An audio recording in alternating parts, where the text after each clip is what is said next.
you're mad. We are live. We got Sydney Davies in the building. Yeah. Make some noise for Sydney Davies. Are you mad? Yo, Sydney. Yes. It's about time you touch this platform. It is about time. Look at you looking all colourful and bright and Listen, stuff. Listen, I made the effort, okay? I love the specs. Usually look like a bag lady. Ask anyone that knows me. Walking around is just embarrassing, but I had to, scrub up today. I'm so excited to be here. Thank you for having me, Mots. Good. I like the hairstyle. Yeah. Thank you. It's different, isn't it? The butterflies. Some salon colours in there. It's salon colours all the way, and my signature colour, orange as well. I'm always repping. Orange is the new black. Jesus. Yes. Yo, people, this is Sydney Davies. You get me? Big up Sydney Davies. She's a fashion designer, a dope fashion designer. Yes. And we're gonna let you know how dope she is today. Yeah. So big up. So tell the people a little bit about yourself who might not know who you are. Hello, everybody. Thank you, Mots Radio, for having me. 100 Eyes, Local Lou. It's amazing to be here. Hi, everybody that's listening. Big up. So, my name is Euphemia Ann Sydney Davies, and I am the owner, designer, creative director, all of that, to independent fashion brand Sydney Davies. And we were previously doing menswear and women's, but now we have relaunched as a menswear exclusive. So I am officially the designer of an independent menswear brand. Wow. Yes. Menswear. So you got some clothes for us to try on today? I'll hook you up next time. Next time. Okay. Don't worry, it's coming. It's coming. I'm looking forward to that. So, remember you said that. No, I'm joking. Sydney Davies has hooked me up a couple times, so you get me. I'm thankful for her. So she's good. And I'm down to support all the way. Sydney, where are you from? I'm originally from Sierra Leone. So I was born in Freetown, and raised in Freetown. I grew up in Freetown till about the age of 11, 12 when we left shortly after the war, as a result of the war. But I spent most of my childhood in Freetown. Also traveled to some of the local islands around Sierra Leone. So I spent a few years, most of my, I would say, primary school in Bonth Island, which is one of the Shebra Islands just on the coast of Sierra Leone. So born and bred and raised in Sierra Leone. Yes. And growing up in Sierra Leone, what was life like in Sierra Leone? Did you grow up privileged? Life was beautiful. It really was. Because you know why? Sorry, when people say Sierra Leone, I don't want them to get an image of something. Yes. I want you to describe what life was like in Sierra Leone for you growing up. Life for me in Sierra Leone, it was beautiful. Nice. You know, when you hear people say the simplicity, there's just beauty and joy and peace and calm in just a simple life. Obviously, the war came and made things interesting, to say the least. But from what I remember before the war, I was happy. I mean, my mom used to go to school without shoes. She would actually walk barefoot to school. Sometimes I would go to school in flip-flops because my shoes were... But I was happy. I was a happy child. I was surrounded by love. We didn't have much, but we had a community spirit. You had neighbors. You had a compound. People were coming in and out. The local kids, the dogs were coming in. Like, it was... You played in the dirt. Your parents gave you money to go to the market and buy from the... Like, it was... I cherish my childhood in Sierra Leone. I'm not going to come here and say, oh, it was horrible. It was beautiful for what I had. And I honestly look back and I miss it. I miss it.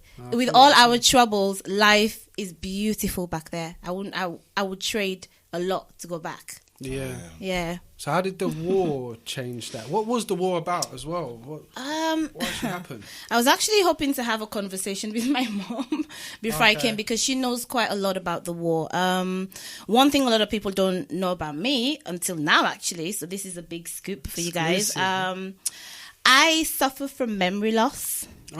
Since the war, and it's something I've observed since I left Sierra Leone, like severe memory loss, where there was a point where apparently I was in Kenya and I learned how to swim and I don't remember. I can't swim and I never remember learning how to swim.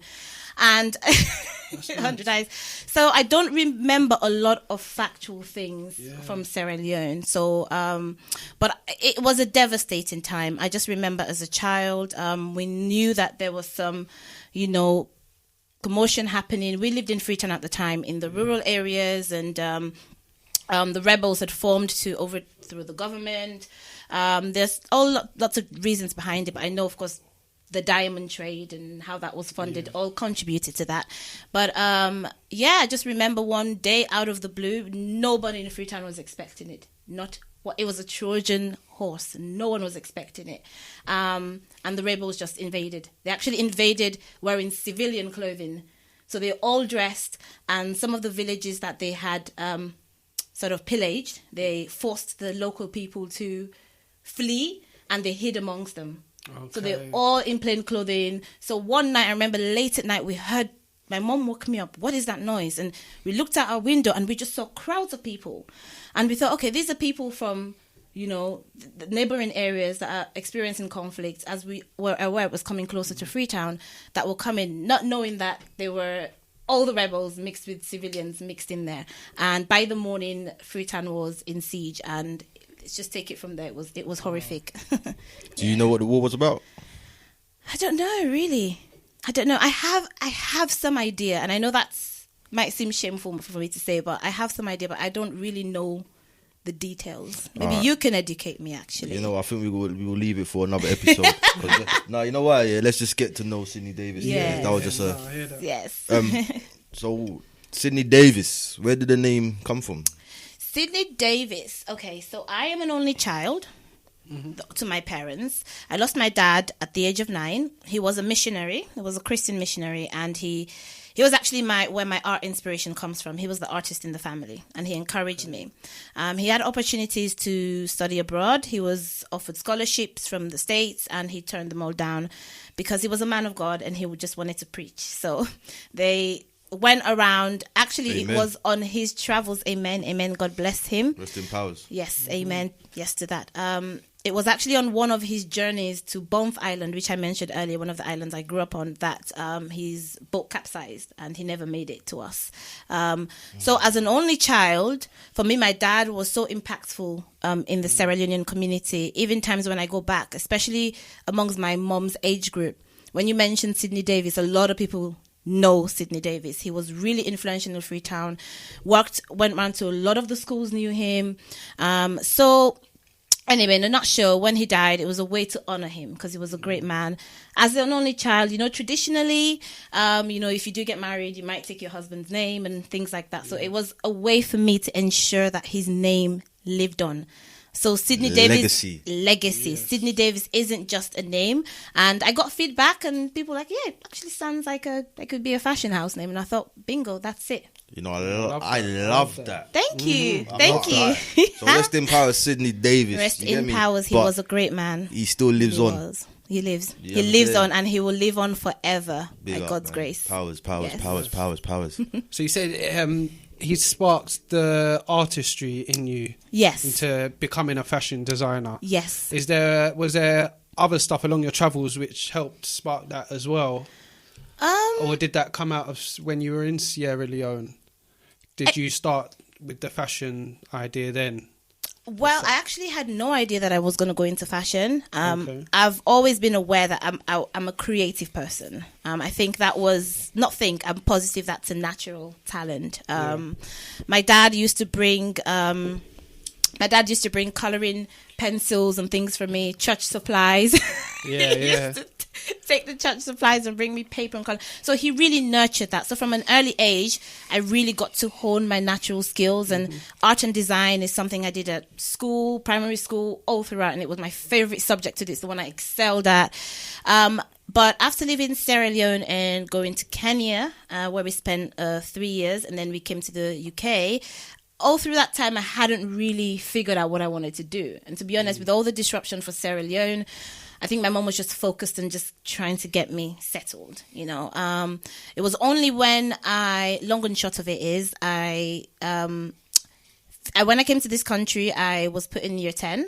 So I got to do my GCSEs, and then I went to do my A-levels, and I started to notice some changes. Like I was noticing clothing. I was falling in love with clothing. I didn't really have the money to go out to the shops and buy, but I was loving it. And some of my old garments, I would cut them up, rip sleeves off, change them here and there. And I started realizing, okay, this is what I want to do. But on the side, I had architecture as a backup plan, or interior design. But I failed miserably at maths and physics. And I had to accept I'm not an academic. I'm a creative. And it's important for people to know where their strength is and hone in on it.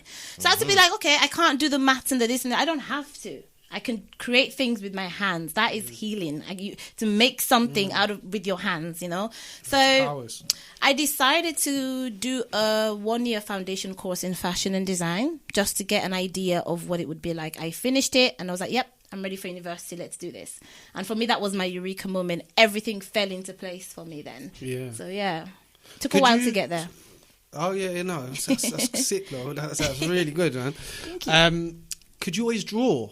That was a question that popped into my head. Yes, I could always draw, but I am not a realist. In terms of, I don't draw realistically. So like figures, portraits, you know, the human figure, I struggle with that. But when it comes to digging into an alternate reality and your imagination, that's where I thrive. So for example, some of my favorite artists are Van Gogh, Picasso is my utter favorite. I love how he dissects things and how he uses color, how he changes your perception. So for me, I've always been able to draw, but from a kind of distorted point of view. You know what I mean? I'm not a realist artist. Yeah. You talked about getting over to the UK. How was your journey to the UK?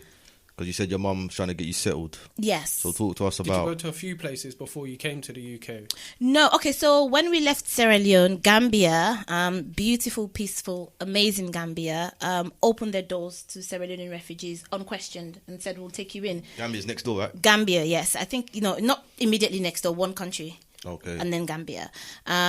Which was amazing of them to do. So my mom took advantage of that as the only child, and having lost my father, and my mom had also traveled around the world, and she kind of saw the opportunities that could be, and she wanted what's best for me, to just give me a shot. So we went to Gambia, lived there for a few months, then we went to Kenya, stayed there for about 2-3 years, and then from Kenya sorry to intercept, because we went from West Africa straight to East Africa. What was the motive for that? Okay, so my mom had some because we didn't know anybody in Gambia. We didn't know anyone. We got there and we had made some connections while we were there for a few months. I thrived in the schools that were there, but we didn't have any connections to Gambia. But my mom had a very good friend. In fact, her best friend lived in Kenya at the time. And was she from Sierra Leone originally? Yeah, he's also from Sierra Leone. Okay. They were best friends. They were best friends. Because you know what? Sorry, the difference between West Africans and East Africans is a big difference. Oh, yeah? So for you to live from one side of West Africa to another part, it's like living in England and Italy. It's like, or even further apart. So I'm intrigued how you got there. But now you said your mum knew a friend. That's so she had a good Christian friend, her best friend. And my mom is an amazing woman. She's a scholar. Let's just put it that way. She's very, very well studied, if I should say. She has a master's in religious education, because she actually used to work with my dad as pastors back in Sierra Leone. So that was her path. She did her master's. She has written books. She's taught at schools. So this friend said to her, well, there's a job opportunity here to work with one of the Christian organizations. So my mom saw it as a way to upgrade, because really we were only in Gambia for temporarily, you know what I mean? She wanted a stable job, a stable like a vision to life. So we took this opportunity, went to Kenya, and she got the job. And from Kenya, a few schools in the UK, because they were connected with the organization, found out about her skills, and basically offered her a job to come to the UK. So that's how we came to the UK. Powers. Yes. Oh yeah. Yo, that's exciting news, man. Let's hit a little break quickly. Then we'll come back with Sydney Davies. We'll get into the nitty gritty stuff about the fashion. So people, make sure you stay here and don't go nowhere. Don't go anywhere. Don't go anywhere. And we are back, with the legend herself, Sydney Davies. Sydney, you want to talk about your fashion, your passion for fashion? Yes. Jeez. Every time I look at your page, I hear the name Alexander Mcqueen. Ooh. Alexander Big Mcqueen. Name. Yes. It's a big name, isn't it? In the fashion industry, that is a it very sounds big. It's big. Who is he? Alexander Mcqueen is everything. He is the queen. He is the king in my eyes of fashion. I love Alexander Mcqueen. He came from humble beginnings as well. You know what? I read into him actually. Did you? I'm acting like I didn't do the research. These guys do their research, there, you know. That brother there grew up in my area where I grew up as well. He grew up in Forest Gate. Okay. Look at that. He even went to a school called Rokeby. He grew up. He was born on Green Street. I know. Of course, I did my research. Big up 100 Eyes. So get me. Big up Alexander Mcqueen, but I want you to pitch it. You give him your view. You get me? I could never. Did you ever meet him? Sadly, I didn't. He actually died the year before I did my 2010. internship. Yeah, I did my internship in 2011, and oh my goodness, I just wish I'd got the chance to even just to see him from a distance. I just have such a love for him. Again, he came from humble beginnings, but he was incredibly talented, and he was doing things amongst other designers, but he was doing things that were well before his time, that was so experimental, and you know, he was just so creative. And one thing I really also love about him actually is just how relatable he is. He struggled with a lot of things that a lot of us as humans struggle with, but especially designers as well. He struggled with things. I'm not going to go into that, but he had his struggles, and he didn't sugarcoat things. You know what I mean? It was out there for people to see. He was a simple man in my eyes. Every time he would come out of his fashion shows, it's t-shirt and jeans, and really simple. But he put so much beauty into his work. He really, really. You're right. Actually, when I've done my research on him, he was simply dressed in a lot of things. I didn't see him in no high-end clothing. It was just simplicity. Simple. This is what I'm telling T-shirt, you. jeans, to be fair. Most of the times I look like a bag lady in my local area. Most designers who are really focused, your creativity, you're not looking inwards, you're looking outwards. You don't even have time to focus on yourself or put yourself together. You're making beautiful clothes to make people look beautiful, and that's all you spend your time on. And he was one of those. I mean, he was a pioneer.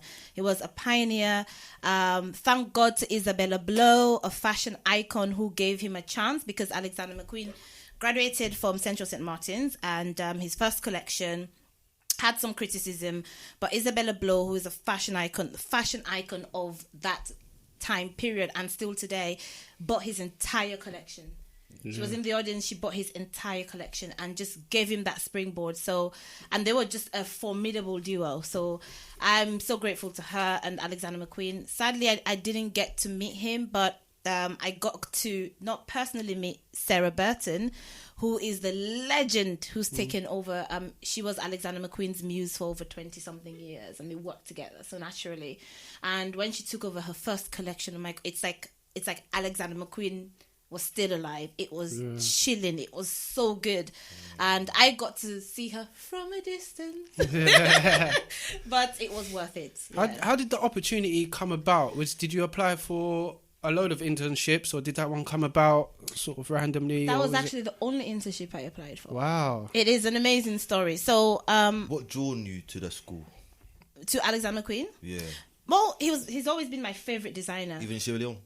Not in Sierra Leone. I didn't really know much about fashion. I didn't know anything about fashion in Sierra Leone, to be honest with you, because back then wasn't the internet age as well, and also being in Sierra Leone, Sierra Leone is still, compared to other African countries around it, even at the time, it was still kind of struggling to get out into the world, really. Yeah. So we were very shielded. So even in Kenya, I didn't really know. It's only when I came to this country.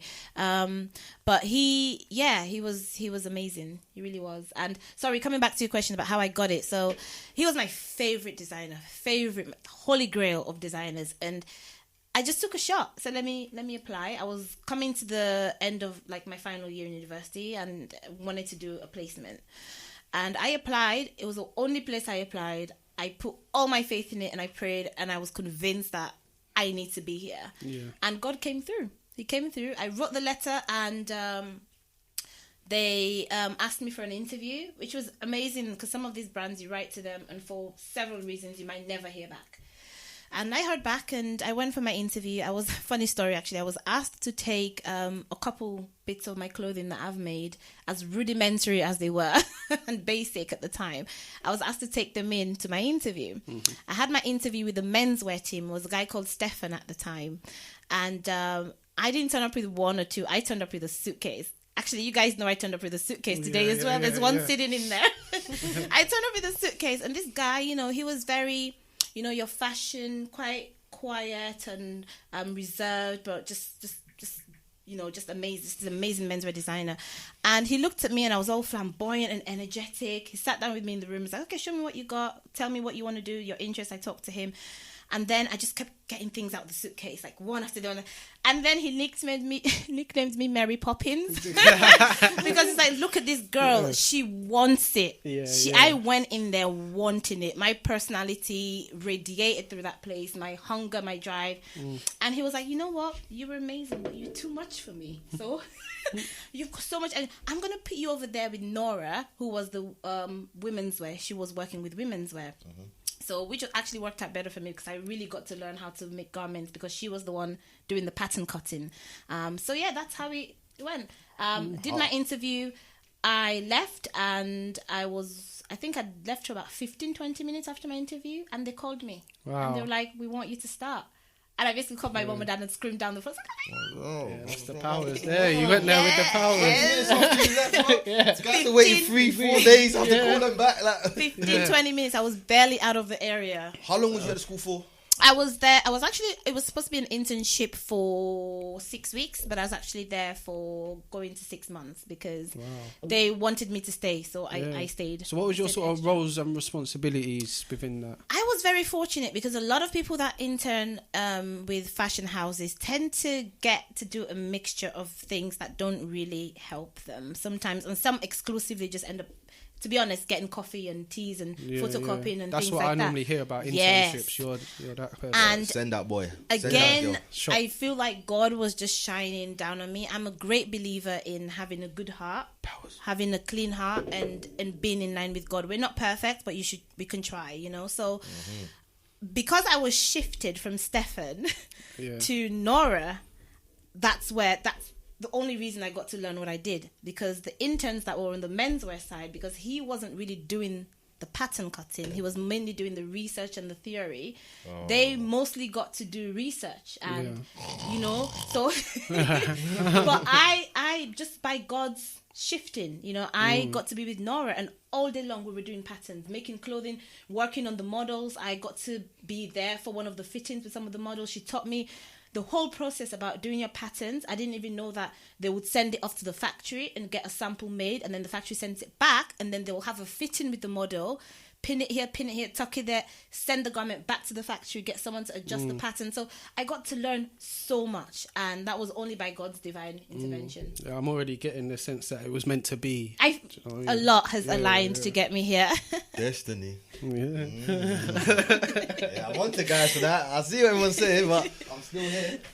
Yo, Euphemia Ann. So let's get that correct. Euphemia Ann. Mm-hmm. That's you, right? That's me. It seemed to have powered through the industry, working with big names, right? Yeah. Like BBC, ITV, Al Jazeera, Vogue. Don't forget Vogue. Who else have you worked with? Well, been in a few other sort of major fashion magazines like Davies and Hunger, and worked with some artists, supported people like Tiwa Savage on her tour. We love Tiwa. Shingai, who is a beautiful black queen, all for the movement. I love what she does. I feel like we should really... Shingai, you're amazing. I feel like we should really jump on that. We should support her wholeheartedly. What's her name? Shingai. So it's Shingai, and she was actually the gorgeous black queen that was part of the Noisettes. I don't know if you know. I heard the name. I never forget you. I said we never make it, my sweet love. Always remember me. Yes, everybody. Shingai, get on, support her. We need to support each other. Shingai, yes. Shin, Shingai. I hope I've spelled that right. Yeah, you spelled it right. Shingai. Yeah. So she's worn some of my clothing. Sierra Leone's best loved, biggest artist who's really flying the flag for Sierra Leone. He represented us recently on a global level. You say 100 eyes? Would you say? 100 eyes? Yeah. Of course. Ooh, I just saved myself there. Yes, 100 eyes. Of course, I've worked with my 100 eyes. Come on. When I first met him years ago and I found out he was Sierra Leone, I was like, yep, that's it. We're gonna know each other for life. Yeah. And you're my brother. He's my brother. But another Sierra Leone brother as well that I've worked with is Drizzlick, who is really flying the flag for Sierra Leone, and he's an amazing artist. God bless him. And just a few other, bits and bobs. Works with Eco-Age as well. They're an ethical fashion, one of the leaders in the world when it comes to ethical and sustainability in fashion, but we'll come to that later. Okay. We noticed you wearing that bright orange. Bright as the sun. So you love colours. I live in colour. Enriched with it. I live in colour, yes. What's the inspiration behind all the colouring, even in your clothing? There's a lot of colours. Yes. What's the inspiration behind it? Can I just add? Yes. So, like, for me, if I was to put on colours, I'd feel a bit awkward about loads of different colours. But the way you've done it, it just matches so well. It just fits together. Thank you. I've always loved colour, and there are people that I feel like can rock the monochrome. Oh, monochrome is beautiful. Like black, white, layered. Absolutely stunning. There's beauty in that minimalist as well, which I like. Japanese fashion does it really well. So I love monochrome, but personally I'm drawn to color like moth to a flame. I think it's just my beautiful upbringing. There's just something colorful and alive about Africa. And when I grew up in Banff, I remember climbing. Like I would climb mango trees and pick fresh mangoes. Wow. And we used to live in a compound with this cheeky old lady, right? Oh, she was in her 90s, and we had this massive mango tree in our garden, and every time mango season, we got hundreds of mangoes. Oh my god, you cannot. My mouth's watering. You cannot even imagine. And one night there was a storm. Right, so it was raining, heavy, and we just kept hearing boop, boop, boop. So the mangoes were just literally being knocked out the tree by the wind. So we're like, okay, we all ventured out in the middle of the night, me, my mom, and a couple of our neighbours and this old lady. Let's go get some mangoes. So we got buckets. It was pitch black, by the way. We didn't have electricity on this island. Got buckets, started getting the mangoes as they fall. And this... I'll never forget her name was Mama Govi, bless her soul. Mama Govi. So she would, every time a mango would drop, she would say, I got it. And then we'd be like, okay, she's got it. Let's not, But she didn't. So she would just say, I got it, so that we'll give up looking for the mango. Then she would just scatter around and pick them up. Yeah, that's what she did. Cheeky. But yeah, I had a beautiful upbringing. I love my African. There's color and life and vibrancy in our culture, and it flows through my veins. And for me, color is also therapy. I think because of my dark experiences, I'm drawn to light. You know what I mean?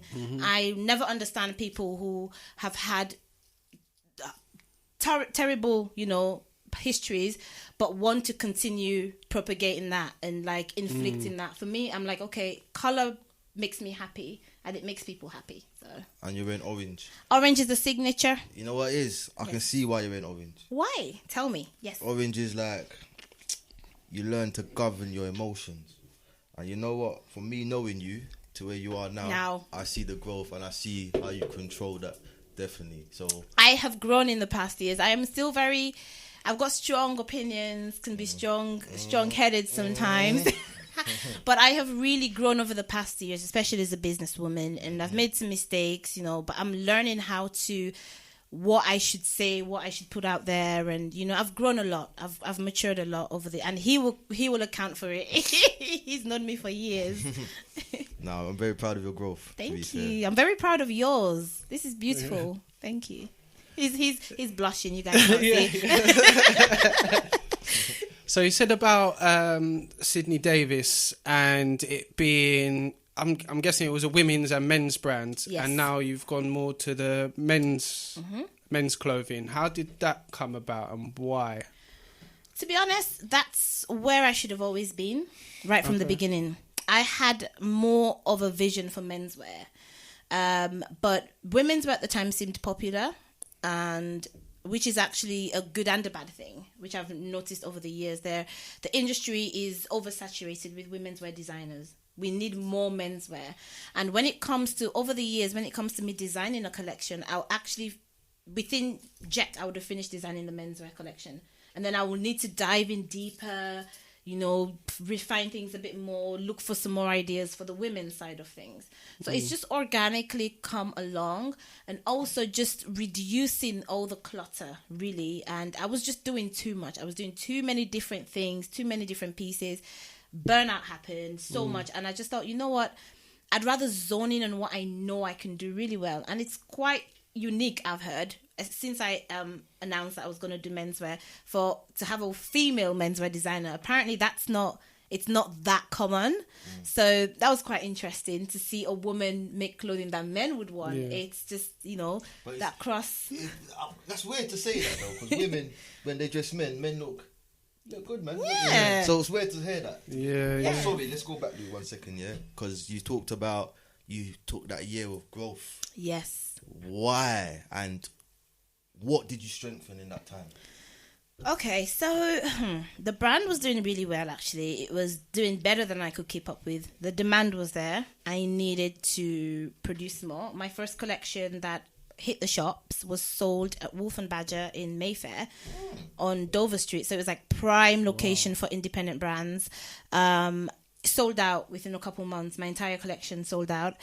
And then that collection, I had it made here in the UK. Was it church? No. It was Licklil LV. Liclilv. So I remember that one. LV, yeah. I think that was the plastic. Yes, my brother, that's it. You don't forget. You don't forget. Yes, that collection had the plastic. That's when we met.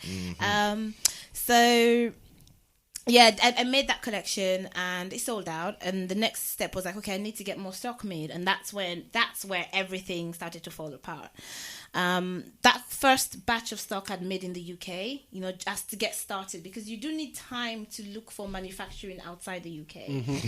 It's advised that you actually travel. So if you're looking to source manufacturing in India, China, wherever, it's best to communicate with these people, lay the groundwork, but actually physically go there and see, verify it. And I hadn't got to the stage where I could break away from the brand to travel. So I thought, okay, I need to make my collection. Let me make it in the UK. More expensive, of course. I didn't want to produce it that way again. I wanted a more reasonable way and a sustainable way for me to do business. So I thought Sierra Leone. All full circle. And this is a vision I've always had. Big up for that one there. This is a vision I've always had. I'm not a big company. I was one woman who'd saved up her money and got some help from friends and family. Okay, I thought, let me go Sierra Leone. Bought some sewing machines. I went to Sierra Leone. Did a whole project there. I see that. Worked with some local people, took them in, paid them well, which for me, when you convert it to the pounds, it's really a big deal. It's a big deal. You don't scratch your head that much to give these people a even above decent wage for what you know. Lou, so go buy a Samsung S9.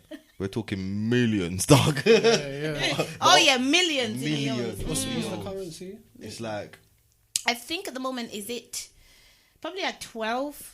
Either 12, because it's been a while, maybe 12 to 15,000 yuans to the pound. Wow. Yeah. So you're just rolling around with notes. Yes. You you're need a millionaire. you need wheelbarrows, brother, to go shopping. But it is what it is. It is what it is, And I took that big leap of faith, went back home, and worked for a couple months, produced my collection. And I thought, okay, great, to get it back to the UK. And that's where all the problems started in terms of shipping it over here. It's very easy to send things to Sierra Leone, but to send things out of Sierra Leone, and what I found, especially to London, was really difficult. I'm not going to go into all the ins and outs of it, but that's where I hit a stumbling block. So I had about 6 to 7 boxes of stock in Sierra Leone that I couldn't ship out. Damn. Wow. So I had all my stock. Yeah. I had invested about £10,000 in my sewing machines and studio equipment. I'd set everything up. I mean, it would have been amazing because I would have been producing, I would have been contributing, helping my people. The vision was big, but I couldn't get the stock out. So I ended up having to leave a lot of my clothing. I fitted what I could fit in my suitcase. And that was that. I came over without my stock. Is it still there though, right now? It's still there. Whereabouts? When I go there, I'll grab it for you. I'll grab that. I will grab that. You best believe that. We're going back together. You know I'll get the location. But yeah, so that was one of the big problems. Of course, money was tied up in my stock and all of these things, and trying to figure out now where to start. By then, I'd already started to feel burnt out. But it was just a lot. It was a lot, and I decided, okay, I had to reach a point in 2018 where I thought I have to step back. You know what I mean? It's really, really easy, and it's kind of sad. I've learned a lot over the years when you look back, and especially with the creative industry, we feel like we have to keep up all the time. You do, in some ways, really, because it's a fickle industry. People's attention span is like that. The whole entertainment industry is fickle. And sadly, you miss the real ones in all the mess because we just feed. You miss the real ones. And speaking of real ones, shout out to Mott's Live. But yeah, so I had to step back because I was struggling to keep up with whoever I was competing with in my head, all the demands of things. And I thought, you know what? I'm focusing on the wrong things. I'm losing my creativity. I'm losing my vision. I'm losing drive. I'm starting to lose love for this. I got really stuck, and I thought, okay, the best thing to do is be real, keep it real, step back. So I shut everything down. Website, everything, stores, everything, pulled out. I had 3 stockists at the time selling my clothing. Pulled out on all of them, and I needed to heal. I really did. I think I was on the verge of a breakdown. I really was. And I think it is so important for people to recognize that. Don't look to all the illusions out there. A lot of these people that you're trying to compete with actually are having bigger struggles than you are. It's all a facade. Look after you, because once you look after you, you'll be able to give your best. It was thinking to step back wasn't a step back for me. It was a leap forward, because that year that I took out, 2019, oh my goodness, it's like an arrow. You pull back. Yes. To shoot forward. Yes, exactly that. For about 6 months, I didn't do anything. I actually covered up my sewing machine. I didn't want to see it. I did nothing fashion-wise. I didn't read any fashion. I literally shut off from fashion and just healed. I got lots of rest. I was mentally and physically burnt out. And then after the first 6 months, I thought, okay, let me go back to the drawing board. And it wasn't going back to a collection. It was going back to Sydney Davies. How can I restructure? What do I need to do? I need to clean this up, cut out all the clutter. I'd rather be master of one than jack of all trades. So that's what made me realize, okay, I'm going to be real again and accept that. My women's wear might be good. My men's wear is hard. You guys don't even know. You don't even know. I vouch. There's nothing out there. You're not ready. I vouch. So I thought, okay, that's another step. Women's wear out. I'm going to focus on men's wear, and I'm going to kill it. I'm going to do it well. So that's what I did. And then I just started restructuring the brand. My boyfriend's stepdad is a business mentor, and he kind of observed me over the years and thought, okay, this girl's got something. She's got the drive. Shout out Quiet Night. Yes, Quiet Night. Outlaw Red Hood. Shout out to Glenn. He really helped me. He took me under his wing and mentored me for another almost up to a year. I got to restructure Sydney Davies. The logo changed everything. We dissected Sydney Davies down to the atom. And orange came out as my signature color, something I've always loved. So a lot has gone behind Sydney Davies coming back, a lot of detailed work. So it was the best decision I made to step back. That's good. Really. You was always about the detail anyway. I was always about the detail. This man is just killing me today. I see that in a lot of your work. Yes. Yeah, it shows in your work anyway. You see, like, there's a picture, with the shirts, and you got the little triangle here. Yes. The amount of detail in that little triangle, it's crazy. Yeah. That's what I love about And that you. fabric was actually one thing about me as well. I try to be as authentic as I possibly can, if not 100%. So that's my fabric. That particular fabric was actually made for me. So there is a company, it's over 100 years old, it's in Potter's Bar, and they are the last ones left in the UK and one of the last ones left in Europe doing what they do. And they basically manipulate fabric. So they'll pleat it, origami, tuck it. There's so many different patterns. You can never like the things they do with fabric, all types of fabrics. Crazy, They've done things for Lady Gaga, Alexander McQueen, all these designers that really work with interesting fabric. So I got that made specially for me. Wow. So yeah, it's amazing. Supporting British craft and British industry as well is important. Yeah, no, it's good. What? Sorry, I was going to say, so can you speak a bit about your latest collection? How did the inspiration for that come about then? Yes. Was that after the reshift that you've come with this collection now? That was after the reshift, but actually they coincided, they kind of worked side by side, because the vision for the collection came out in that year of quiet that I had. Yeah. That isolation I felt, which I wanted and I needed. I needed to just lock off and look after me and sleep loads. So it built from there, and I take inspiration a lot from real life events. That's what a lot of people don't know. So my collections will either reflect a reality that I'm going through, a reality that's happening in the world, or that other people are going through. There's a lot of story and soul behind what I do. So the idea of the collection is actually called suibotsu, which is the Japanese word for submerged, being underneath and being submerged. Suibotsu. So that's what I felt like my year out was. It's like sitting in a bathtub, and if you allow your entire body to sink, everything becomes muffled, right? The noises, the sounds, the lights, all that noise that's demanding you to be a certain way and keep up and all of that, it's just you and your deepest thoughts. So that's where I started to draw inspiration. So the collection is submerged, and there's going to be a lot of hidden detail as well. I've paid homage to Japan because it's one of my favorite destinations for fashion. I think Japanese menswear is out of this world. And so I got inspiration from that. Some of the artists and the designers I researched. And we've worked with blues and greens, which is kind of like natural tones of water. It's a water-inspired collection as well. Some of the visuals. Well, I was about to say, there's a lot going on, bro. There's too much. We don't have enough time. Boom, there's the design. Put that on a t-shirt. No, a lot. When I tell you, I have a catalogue of work that has gone behind this collection. Creating yes, is a lot of work, bro. People don't understand the thought process of creating. From the real creators, I have to say, there are people out there who are doing good work, but there are people out there who are really putting a lot into it. And unfortunately, we are all mixed in as one. It takes a real eye to spot and support the ones that really do, that you really should. Really about this, Thank you. Sorry, what differences have you noticed working on the men's clothing compared to the women's clothing? Differences. I've got the best fitting model, my boyfriend, so that is I get to work on him. That is a plus. I like the I realize I don't want to say I'm not a girly girl. Looking at me today, I have moments, but I know what you mean, though. You're not in the box of what they describe as a girl. No, I'm not, actually. I know what you mean. I've got a little bit of that masculine vibe in me. And I just love designing for men. I love clean lines. I love, just taking something, because I feel like menswear really needs, there are lots of interesting designers coming out now, but men need clothing that men can feel comfortable, but that's also creative, you know what I mean? So for me, there was a difference. This collection, the vision just came like a flood. Like, it was amazing.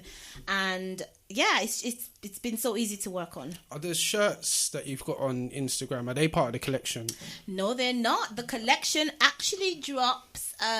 We were supposed to drop for August because we've got a deal with a store that I'm not going to say now. We're working on others. So the collection will be stocked in London. Yeah.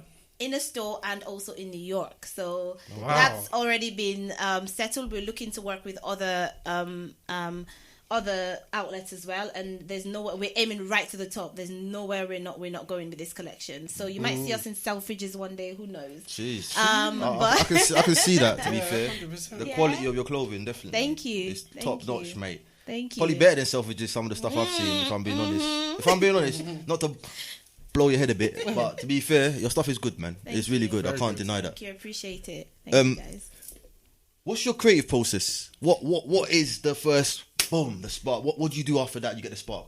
What is going on? Boom, my creative process is like a light bulb moment. That's how I work. You have designers that will pick a theme and they'll research it and they'll nurture that creativity. And then the collection will be born out of it. I actually envision the collection before all of that. Same. And then I go back and inform that collection. But that's how you manifest it, right? Yes. You have to visualize it first. I actually visualize it. If I'm doing a collection, I would see whether it's in a dream or it's in my head. I know exactly what I want the pieces to look like. They might evolve and develop, but I know exactly what I want to do with each collection. I've got the next creative. 5 collections already in my head. I know exactly what I want to do. Mm-hmm. Of course, you research that and you need to be sensitive to the times and what's going on in the world, in the fashion industry, and adjust. But it's light bulb moments. It's not developmental. It's light, and then I go back and work into it. I don't know where the vision comes from or where the ideas come from. They just come, and I zone in and I work and lay the foundation. It's the power. Bam, collection. It's everything together, isn't it? It just blends and bam. Everything just has to be right for you to get that. Music also inspires me a lot. Jeez. Every collection I've done, and a lot of people don't know this, has a soundtrack. Oh, okay. Every collection has a soundtrack. Okay. Yes. So music, I listen to music as I work, So yeah, music is very important. Mad. Very important. See, it's good to know this, Yeah. It's very good to know 100%. This because you guys are doing a great service to us. You're inspiring and feeding other creatives as well. So yeah. Thank you. Hopefully we're the bridge linkers, isn't it? Yeah. Do you know what I'm saying? To everything. So what would you say your best piece of work is to date so far? And how long did it take you to create? My best piece of work is what I've done right now. Yeah? That's my best piece of work ever. What, the Japanese? This collection that's about to come out. Subotsu, yes. Subotsu. It's taken, I would say, a year in terms of like inspiration and building up. And I have to give you a real time. December last year, I had all my mood boards done. So I had all my color mood boards all printed out. I'm looking at them. They were like literally lining my house like wallpaper. So I woke up every day looking at my mood boards. I slept in my mood boards. I took it all in. And then from December onwards, I then designed the collection. So I put all those elements together, all my research, the colors, everything. Drew the collection and designed it. It took me about 3 months to fully design it. And then from January this year, I have been working on producing it. So what we call samples. So you'd make one of every piece, of course, which is what you'll use to photograph and for your material. And then to launch, you'll need them reproduced in different... that's when you go to a manufacturer. Is it to see the demand? No. You start with this because you have it's to. It's like a prototype. Yes, you have to make a prototype. You have to make the full collection. So if you have a collection, for example, the collection has 19 shirts in it. If you have a collection of that, you'll have to make at least one of every piece, which is then what you use. You will photograph it. You'll do your campaigns, photo shoot, video shoots, do your lookbook, send it to people, send it to stockists, and then you will then reproduce that collection again. So each piece will get made in whatever size you want, whether it's small, medium, large, and however many of those, so that you can sell. But you of course need to make the collection prototype first. So that one took about 6 months to make. It's finished. It's finished. Jeez. I actually unveil it, not to the world. I unveil it. Look at him. He's like, yeah. I unveil it next weekend to my business partner, who I have to give a massive shout out to. Again, this is a blessing that came out of the lockdown. I won't go into it, but it's an amazing story how we met. And he's been a driving force since the brand. Our visuals, the plans he has, the vision, the professionality. Benji Owusu Daku is my business partner. So I unveiled the collection to him next weekend in a week's time, which is my birthday, by the way. Whoop, whoop. So I unveil it to him, I unveil it to my parents, I unveil it to my son, my boyfriend, and my mentor. So nobody's seen this? Nobody has seen it. Wow. They have had snippets because Benji and I have worked through some of the prints, and so they have, but nobody's really seen it. Very cloak and dagger, right? Yes. Killer, man. Jesus! I love that. Can't wait. Alright, you've been in the fashion industry for a little while now. Yeah? What difficulties occur during your time as in the industry? Okay. In fact, let me rephrase that. Yes. What's the most difficult situation that's happened in the fashion industry that could have hindered you a little bit? Finance. Oh, Let's keep it real. Trill. I am one of those people. I will keep it 100% real. Another thing I struggled with. I'll come back to fans. One thing I struggled with throughout my career in the industry is that a lot is glossed over. It is a really sinister industry. I love it. I love it to death, and I will never stop working with fashion. But it has some massive pitfalls, and people don't tell you. It's an industry where it's so competitive. Sometimes it's unhealthy. No one wants to give the other person a heads up. No one wants to give them a hand. Or, I've made these mistakes. I'm going to help you not to make it. They won't. They will not. So you find out a lot of designers go in with ideas. They think that they're going to get help and support from all these other... It doesn't usually work out that way. So for me, anyone that comes to me, I will give you a real... It doesn't cost me anything. There's no reason why we can't help each other. If God is going to bless you and you're going to do well... Competition doesn't matter. You're going to do well. That is it. So I say to people, I'm very honest with my advice. One thing is finance. You'll find that a lot of new brands, new businesses, new creatives, we're all doing this. Some of us are still working jobs, It's hard. And if you don't come from a rich family or influential family, or you're not lucky enough to get funding, then you have to do it off your own back, like a lot of us are.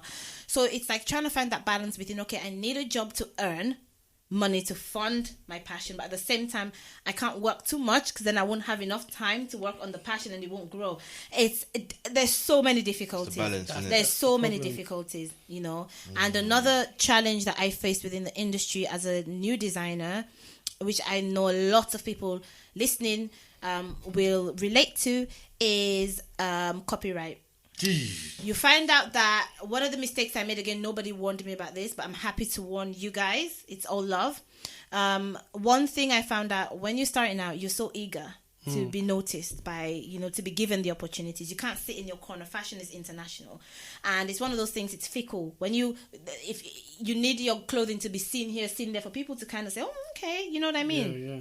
So I started off with an amazing first collection, and I made the biggest mistake that I've ever made so far. Is I packaged that, did my photo shoot, put a nice book together, material, sent it out to loads of people in the industry, including some certain high street brands that, to be honest, are not even my market anyway, looking back now. But you start small and you're hoping that, okay, maybe I can sell with this person.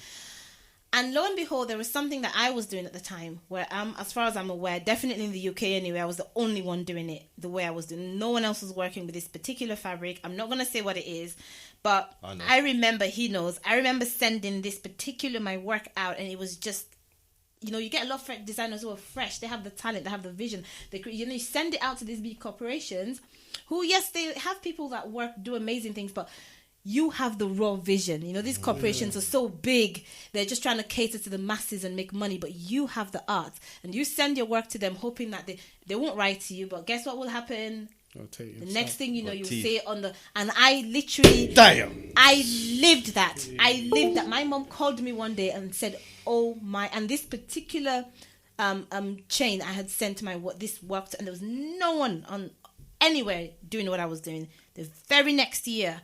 That was one of the biggest trends. Damn. Oh, not only did that store start it, I saw it in all different stores. And my mom called me one day. She's like, Fifi, so did you happen to send these people, is this? And then she sent me a picture. I couldn't believe it. Damn. It was almost so close to my actual design as well. And they were using this very particular fabric. And it became a big trend. And I missed out on it. So... Guys, I know you want to have the balance between getting your stuff out there. The advice, I think we're going to come back to advice for designers, aren't we? But one of the advices I'll say is be cautious what you put out there.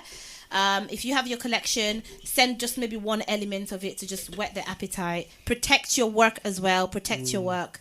Ownership, man. Ownership, yeah. Very important, bro. Yeah. I think for us as people, that's number one. Don't ever rush to put nothing out there. It's going to cost you a bit, but it's definitely worth it. Everyone that's around me right now, I'm telling them that information. Preach. It's very important. It's very important. Damn! Yes. Because I know that stuff was dope. It hurt. It really hurt. But wow. So was that the okay? What advice would you give to upcoming fashion designers from your own mouth? Okay, first one for me. You got something at the door? Expecting a mystery guest, are we? It better be Rihanna. To follow this one, it's gotta be it. My advice, my first and foremost and most important advice for any creative is you have to love what you're doing. That is the biggest thing, because it's that love, that sheer love, where even if you had nothing, you'd still want to do that. That sheer love is what's going to get you through the financial issues. Yep. It's what's going to get you through the stress. It's going to get you through the tiredness. It's what's going to get you through the disappointments. It's what's going to get you through the late nights, lack of sleep. That's what's going to get you through the painful times. If you love what you're doing, you have to love it. You have to love it. You have to live it. It has to be what you want to do. Trust you know what I mean? So that's my first advice. My second advice for fashion designers, I see a lot of young people, just like I was, to be honest with you, keen to go into fashion. You know, fashion, music. Those are the people that kind of like popular in society, that seem like they're doing well, they're making good money, they're living good, they're living all this. It's just that showbiz life. And you find that a lot of young people go into fashion looking at what they see on the outside, especially as a designer. If you're going to go into fashion design and you want to design and make clothing, it is, my goodness, you're not ready. You are not ready. Jesus. It is back-breaking slog. Let's just put it that way. Yeah. And so you need to know what you're going into. If you're going to design, for me as a designer, I think that's probably one of the most difficult, if not the most difficult and demanding, because as a designer, you're spending hours actually making your own product. You know what I mean? There's so many avenues like fashion writing, blogging, styling. Again, those are time consuming, and these people work hard, but no one works as hard as the fashion designer. Impossible. It is late night. It is sacrifice. Right now I actually struggle with, I think I've got permanent lower back pain because of the amount of hours I sit at a machine. Sometimes when I'm making collections, I will have a water bottle on my back because it's that painful. Yeah. But I love what I do and I will never change it. And I have a vision and I know I will achieve it. So for me, love, know what you're getting into, hard work. If you're going in thinking it's just going to be easy and you're going to throw glitter and fabric around, okay, good luck. And also protect your work. And amen to that one. Yeah, protect your work. Yeah, I think that's for me. And be sustainable, people. Be sustainable. Look after the planet. Look after those who are working for you. It is important. If you're sourcing your supply overseas, make sure you know the factories you're working with. Try and get as much information on how the people are treated. Just be good to the planet and be good to other people. It doesn't really cost you anything. Powers. Yes. Not for real. So, I'm not going to say nothing right now because it's smoky settings, trust me. So, has your work been featured in any fashion shows? Have you put on your own fashion shows as well? Yes, I haven't actually done shows for a while. I would say for the past 4 years, to be honest with you. My first, actually, the way I launched the brand was in New York. So did you go over there? Yes, I went over there. Me and my best friend, a couple of my best friends, we went over there. That must have been lit. Just literally, we didn't know anybody. Yeah. We had connected with Africa Fashion Week, which is a massive platform, and it's just grown over the years. We connected with them, and they wanted to show the collection. They were excited to have like a designer from London as well, all that kind of stuff. So we went over there, showed the collection on the Africa Fashion Week runway, and it was a hit. And from then on, yeah. And then since then, I had my own independent show as well in 2015, where I showed my second collection. But that was the last time I actually did a runway, so it's been a while. Have you got another one planned soon? Possibly. With some models? Don't forget to call. Fashion Week, let me just say. 079 Powers. You might regret that, you know. But yes, so Fashion Week is in September. Yeah. And just keep your eyes peeled because we've got something interesting planned, let's just say. You're not letting nothing off today, innit? Like, all the exclusive stuff is just bottled up. You gotta protect your work. That's what you said, bro. I hear that. But keep your eyes peeled. We might do something. I hear that. I respect it as well. Yes, for Fashion Week. Where do you see Sidney Davies in 5 years' time? Global. Love that. What? Global. I'm telling you, I feel like... You know what I need? I need some silk pajamas, bro. Silly Davies ones, you know what I'm saying? So I come out of bed nice. You need those 90s inspired ones. That's 90s hip hop R&B. You know, the ones like TLC were wearing. Yeah. Yes, I know exactly what you mean. That one have powers on it. That 100 eyes on the back. So I'm coming out of bed feeling good, dog. Wake up happy. Yes. I need to hook us all up with that. Yes, please. and copyright that and trademark that as well one time. So global. I want to move Sydney Davies from a cottage industry, which is kind of what I've been doing, and I'm fine with that. But I want to move Sydney Davies global. I see Sydney Davies in 5 years as a major brand all over the world, well known, well established. It should be. And the reason why I have such drive is not even. This is gonna sound cliche. It's not even for me. Beautiful. You guys don't know. Beautiful. I could cry talking about this right now. Beautiful. Tell us. So the world knows. I want to help my people. Powers. I want to help my people. Powers. That is actually and leaving something behind for my son to have to fall back on, to nurture as well. You know, future CEOs. But I've said to him on numerous occasions, I don't even care if I don't see anything from my business in my lifetime. You're dope. I don't care. You're dope. You guys don't understand how what is going on in the world affects me. I actually have. You're dope, man. I have problems sleeping at night. Sometimes I have to pray for God to say, God, please just help with all these emotions. It is a lot for the black people to take. It is a lot. Yes. And then I see a new wave that is coming that I just feel like will finish us off for good. So for me, the urgency is it's there. I want to go back and be a beacon for Sierra Leone, to provide jobs for young Sierra Leoneans, to see another black Sierra Leonean doing what we see other people do that we don't trust each other to do or to do well enough. I want them to see that. I want to give back to my country. I want to develop Sierra Leone. Passion. Provide. For me, that is my honest to God, that is my biggest drive. I feel like my vision is actually not fashion, but fashion is the vehicle I will use to achieve what I was put on this earth to achieve. Yeah. Which is to change the lives of my people. So it's funny that you're here. You know what I'm saying? Perfect. Because I'm destiny. You came here for a reason to pick up all this knowledge and skills to take back. Same reason why I'm here. Yes. It's not a joke. Like, man, we both left for the war, you know. Yeah. And we're both here right now in our own fields doing creative stuff. Collaborating. And my plan is to go back as well. I told you we're going back together. We're going back together, my brother. We'll be on the same flight going back to South. Powers. All of us. You see that, though? I'm there as well. Yes. What, you come and see it on?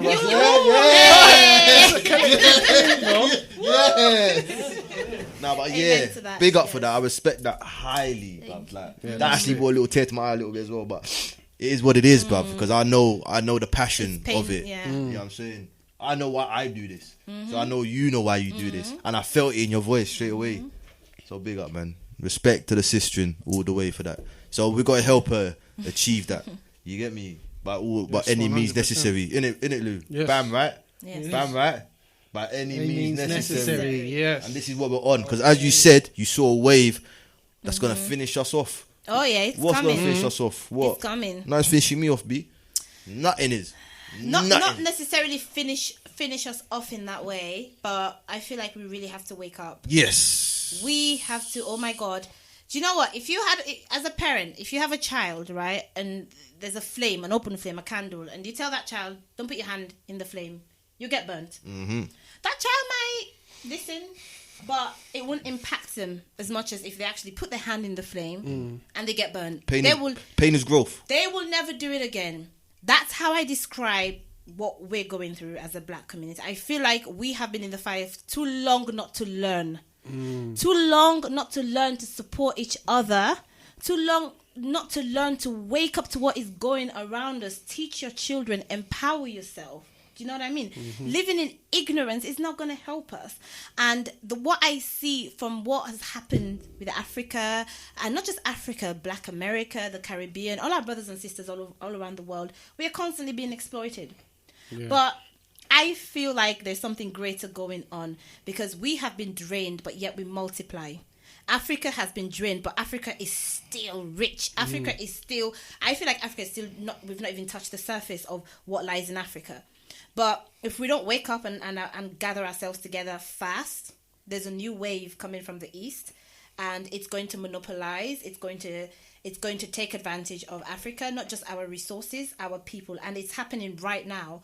And sadly, we have leaders in place who are just, I don't even have the words for it. That's why we need people like us and people out there support, even if it's not just me, support people who have a vision, for goodness sake. Support people who have it. That's what's going to save us. Only we can claw ourselves out of this clutch. The world can do whatever it wants to us. It's like a kid going to school and being bullied. You can't stop that bully from being a bully. They have their own problems. That's why they're being a bully. But what you can tell your child to do is stand up to their bully. Carry themselves a different way. Don't let their bully define them by the words that they... So we can pull ourselves out of this. Yeah, I resonate with that. 100%. You're right, though. You're right. But do you feel like maybe our people can't pull themselves out of it because of lack of knowledge? Yes. I think that's our biggest flaw. Yes. 100%. From Sierra Leone, for me, from my representation and my surroundings, it's definitely a lack of education. But it is. It is. 100%. When I give them knowledge and they wake up a little bit, I can see the change. But then they fall back into that daily routine of being comfortable with what they know. And if I'm not around to keep kicking them up the backside, it's long. Do you know what I'm saying? So I'm realizing it's the knowledge side. If you have that drive for yourself, you can do it. For example, I'm gonna give another example. Like, this is one thing that I don't like. With all this conscious stuff. Like, everyone should have enough knowledge to fight their own corner. It shouldn't be one group of people holding all that knowledge to come and save the world. I don't think so. If you have your knowledge and you're getting stopped by police or something, you can hold your corner. The feds are going to be scared of everyone now. So they're going to leave everyone alone. But you see, when people holding that knowledge for themselves and not giving it to the people, that's what's keeping us down, bro. As black people as well. We need to, I agree 100%. It all comes through education and knowledge. Education is everything. If young children in school, whether they're learning maths, English, whatever academic subject, if they're being taught every day, they have one lesson in school where they've been taught about African history, real African history. It depends on the African history they're giving us as well. The value, the real, and I'm telling you, the plans I have for Sierra Leone, I want to be going around to schools and giving talks. You don't want to let me in these schools, trust me. Giving talks to these children, letting them know what we are experiencing outside, what we know and what the value we know we have, that our people, there's a disconnect. There's a disconnect. They're living back home still looking to the white man or to other races as better and superior, but not realizing that actually we the ones that have come out, we are the ones that have made these countries, whether it's through resources or through labor, through our blood, sweat and tears. What we've contributed in every segment, like the woman, the person behind focal laser, which pioneered eye surgery, laser eye surgery, was a black woman. Was it Patricia Bath? I believe it was Patricia Bath. Black woman. There are so many amazing things, but this knowledge is not communicated back. And I'm not expecting. There's a level of ignorance there as well, though. There is. You have to really, man can't talk to you nicely. I've got to really put it on you for you to understand it over there, because that's really what it is over there. They're ignorant at the highest degree, bro. Very. And we've been brainwashed to take each other seriously. Like, you could have a white person saying the same thing as a black person is saying, but that's due to colonization. It's colonization. So the thing is, we need more of us. Even those of you you don't have to have a platform. Do you understand the power of word of mouth? Yeah. If you're talking to your children, they might go share some information with some of their friends at school. Just talk. Don't hold this in. We need, like 100 Eye says, it can't just be few of us pushing this. All of us need to be awake. That's the strength. But you know what the new problem's going to be? What they're spinning the narrative now is misinformation. So people ain't going to be able to determine what's real information and what's misinformation. And for me, that is one of the biggest deceits, because they are going to. Because anybody that's you have to go through misinformation to get to the real information. But there's a lot of real information in what they're classing as misinformation. We have to understand that we are not the system. For me, I'd no sooner believe a crazy man that I pick in the street telling me stuff than I honestly believe those in power, because power and money corrupts. And history has proven, I don't know how people can just be so dead in the brain. History has proved, whether it's through politics, society, whether it's through medicine, has proved so many times that they were wrong. Yeah. Even recently, we had in the news implants that were put in women that have now been condemned. I read, was it last year, there was a demonstration happening in London, a group of women who won their court case because of another contraceptive implant that was an implant or medication that was recommended, I think, to pregnant women, and almost kind of some of them felt ostracized for not taking it because they were made to feel like they were irresponsible parents. Oh, you got to do this for the benefit. Condemned. How many times have we been through society and seen that this was wrong, this was wrong, this was a cover-up, this was a... But yet we still carry on like nothing's happening. This is why they want to go into that war thing with you about Sierra Leone and the war, because it's deep. It's very You know deep. me, I will crack open that can and it'll be like, oh shit, is it really like that? But I don't know. That's why I said we'll leave it for another episode, because it's another one. You know it's deep already. Yes, it's very deep. You know what I'm saying? It's very deep. I do believe my people are conditioned Obviously. in a certain mentality. Obviously, and it's really hard to break. You know what's crazy? Listen, I'm in church, yeah. When I'm in Sierra Leone, I'm in church. It's sweaty, black faces everywhere. Everyone just hot and sweaty, black everywhere. Then you look up. Yes. And it's like, are you lot fickle, yes, bruv? that is a are big... you not stopping, bruv? Like, look left and right, bro. Clear as day, it is what it is, but that's what shows you. It's not their fault, though. It's not their fault. There's a lot of work to be done. There's a lot of work, bro. There's a lot of work to be done, but teach your children, for goodness sake. Powers. We might not... That's the powers We there. might not see the change that we want in our generation, but we can be the kickstarters to that. Teach your children. My boy, at the moment, he's 12. You don't want to have a conversation with him.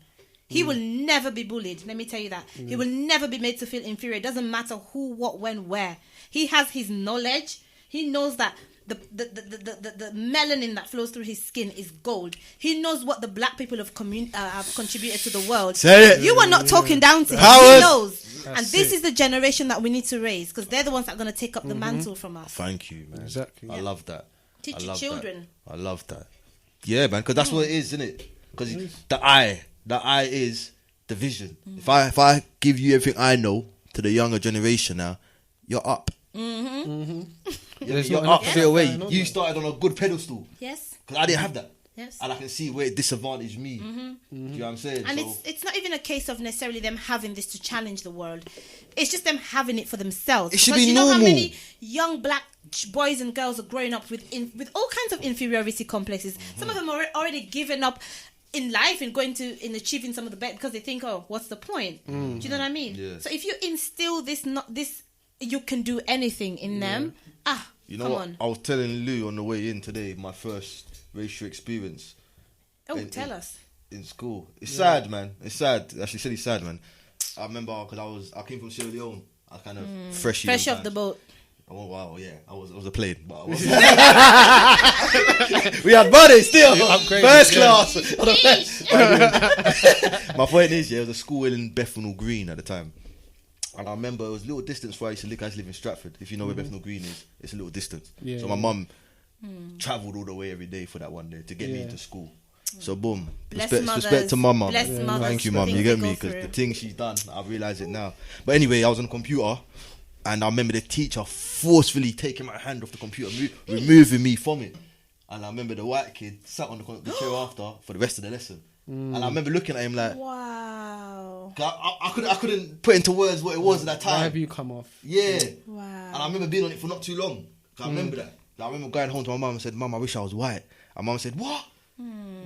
But now, it's not my mum's fault, but knowing that she didn't, I didn't feel like because she didn't have it as well, the powers to, like man has today. If my youth come today and told me they stay white, come, my boy, let me tell you why you don't wish you was white. Yes. And I feel like that is a very important part of, I didn't get that until I become 20, bro. Wow. If I be real, and that's when I woke up really at 20. Do you get what I'm saying? 21. I woke up 5 years ago, and you know who was responsible for it? Powers. This man right here. I'm telling you, I've always been proud in who I am, but I had no knowledge. I wasn't proud of it.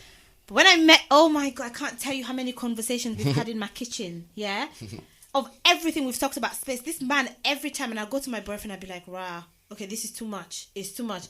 He started to make me think. I give anybody 100% credit to him. He started making me think about things. And I was like, wait a minute. I never question these things. We just take it for fact. So thank you, 100 Eyes. You have made a legend, has created a legend. It's my duty, bro. That's what it is. Pass it on. Yeah, but it's my duty. Pass it Why on. am I keeping it? For what? So I can look like who? I don't care, you know. It doesn't benefit us keeping it. And Lou, you know me, I'm always drumming shit in people's heads. To the fact I know I annoy people, but I don't give a Really you confused me. I was confused. But it makes you go away and do your own research as well. Do you know what I mean? So it's and the more you learn, it's so liberating. There's something so liberating that now I'm telling you, if I'm walking down the street, and someone goes, "Yo, you whatever N word," I literally go, well, go back to Africa. You say go back to Africa. I'm ready to go now. You're buying the ticket. I want to go. Send me the ticket. You black this. Yes, thank you. I'm actually, honestly, I wake up every day thanking God I'm black. I look at what we do and our vibe, our dance and our culture. How could you not want to be part of that? I know. The life in it is crazy. Yes. The natural sauce. I would never. So natural. I would never give it up. But ever. bro, you see how natural it is? Our powers are so influential. What do you think Spanish call that salsa from? What? I was gonna say the Moors, but that's another conversation. You see, it gets mad in here. We can go forever, but let's end this though, Sydney, because it's been a lovely experience. I know time always flies every time. It's 11. We're over time again. But before you go though, let's finish with the last question. Yes. What would you be doing right now if it wasn't fashion? What's your hobbies and interests? Mentoring. Powers. Mentoring. So you're a powerful lady, man. Mentoring. I actually will use fashion to get there. Mentoring is what I would do. I'd be educating, I'd be teaching, I'd be talking about this stuff. I'd be going to schools for free, telling children, you're amazing. You make the world what it is. The world relies on you. You don't rely on the world. I'd be mentoring. That's where my passion. I think I get that from my parents, being, Christian missionaries, spreading the word. Just my dad was a mentor in the community. He wasn't just a pastor. He was so he would pick up the neighbors' kids and take them to school. He might do 2 or 3 trips before he even goes to church for his work, and he didn't have to, but he would. He was an amazing. He was like a local hero. So that care for people, that's embedded in me. I love humanity. I love people. I really do. I speak the harsh truth sometimes because I don't sugarcoat anything, but I love humanity. And when you have even when you have little moments of interactions with people of other races and it's genuine, it makes me sad because I just feel like this is what life could be like. This is what we could be like if we were civil with each other. White people can enjoy our culture. Asian people, we can enjoy their culture. Do you know how beautiful that would be? Look at it. But alas, I think we just have to look out for ourselves because that's the reality and build from within. We need to build from within. 100%. Oh man, I don't even want to say it, man. You say it, Lou, man. I don't want to say it, man. Say it, Lou. Man. So, it's coming to an end now. It's been amazing. It's actually been amazing. I've learned a lot today as well. So hopefully everyone else has got the powers for breakfast this morning as well. Great. But thank you. Thank you, man. Thank you for coming down. Thank you, Blessings, sister. 100 Eyes. Big up, Mott's Powers for breakfast. I am lunch mad. and dinner. Sydney Davis. That was snacks. That was the legend, the living legend, Sydney Davis, with us today at Powers for Breakfast, man. I don't want to say it, man, but it is what it is. We'll catch her another time. Hopefully, when she's achieved more of greatness, she'll come back and bless us more of her presence and keep us up to date with what's new. But that's Sydney Davis, people, at Sydney Davis London. Go check out her new menswear collection. Coming out. It will be coming out dropping in November. Subatsu. You know what? I'm really bad at Subatsu. names, but Subatsu. And you're mad. So look out for that. Subatsu. You get me? She's a very talented, creative, highly creative individual with a lot of passion, drive, a lot of character, and pizzazz. Yeah, man. I can't even find the words. This interview's been amazing. I learned a lot. I really enjoyed myself. She inspired us as well, fully. You get me? I know Local Lou's gonna go home, start designing some shit. And he's gonna be sending me some stuff on WhatsApp later. Like, it's inspirational. 2 hours later. I might just go buy a whole new outfit. Do you know what I mean? Yeah, I'm just covered colours, So man. ladies. I need colours in my life. That's what I need. Ladies and men, please follow Sydney Davies, Yes. London. She's going to be a person that's going to help you achieve what you need to achieve out here. You best believe that.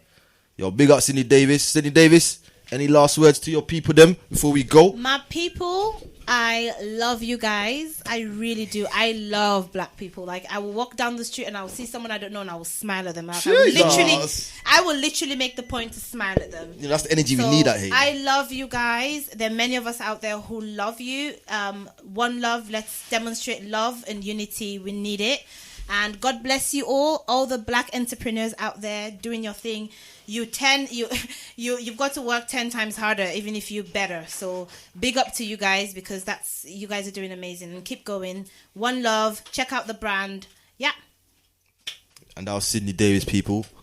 And this is 100 Eyes with the Triller Local Lou. And this is Pass for Breakfast show. And we're out today. But big up Sydney Davies, London. It was a real pleasure. And we're honoured to have your presence today. Have a good one, yeah? Thank you. It was a pleasure. Thank you guys for having me. Blessings, sister. If you got to do one thing, Sydney Davies, we've got a surprise for you. Yeah? Yeah. It's a custom-made Powers t-shirt from me and the Triller Local Lou. I hope you enjoy it. Yes. 30-degree wash, no higher. Don't forget that, you get me? If I get this wrong, then I'm in the wrong field. Yeah. So wear it with pride. Put it on. The black and the gold. Thank you. I Powers, love and Powers. I'll cherish this. Powers. I'll be wearing it. Definitely. Powers. Yes. Thank you guys. Love This that. is amazing. Blessings. Thank you for coming down today, yeah? Thank you. It was an amazing pleasure. Thank you very much. Big up, big up. They look at me, they look at us, and they look at we, and they look at you, and they look at me, and they look at me like the winner now. 'Cause I had a dream and I chased it. I thought that running the